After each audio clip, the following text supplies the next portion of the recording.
একই সাথে একই দিনে দুইটা ভোট হয়েছিল। কয়টা? একটা সংসদ গঠনের জন্য, আরেকটা সংস্কার পরিষদ গঠনের জন্য। একই দিনের একটা ভোটের শপথ তারা নিয়ে বলেছে হালাল, আরেকটা শপথ না নিয়ে ম্যানেজ ভোটে জয়ী হয়ে বলতে চায় হারাম।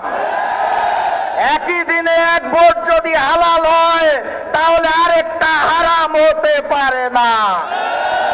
70% জনগণের হা ভোটের রায়কে যারা অস্বীকার করে বেঈমানি করতে চায় তাদের স্থান এই বাংলার মসনদে হবে না ইনশাআল্লাহ। যাই বলা হয় তারা একটা শব্দ শুনিয়ে দেয়, কি সেটা? সংবিধান। সংবিধান উচ্চারণ করতে গেলে শেষে আসে ধান। তারা ভেবেছে এটা বোধহয় ধানের শীষ, এই কারণে বারবার বলে সংবিধান। এটা ওই যে নির্বাচনের আগে নিকৃষ্ট স্লোগান দিত, কি জানি, লাগারে লাগা ধান লাগা, ওই ধান নয়।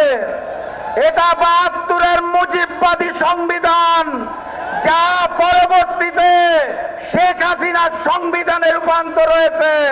সেই সংবিধানকে তারেক বাদের সংবিধান আমরা হতে দেব না। অতএব কথাবার্তা পরিষ্কার, গণভোটের রায়কে সম্মান জানিয়ে বাস্তবায়ন করুন, না হলে যেই আন্দোলন করে তোলা হবে মসনদ থাকবে না ইনশাআল্লাহ।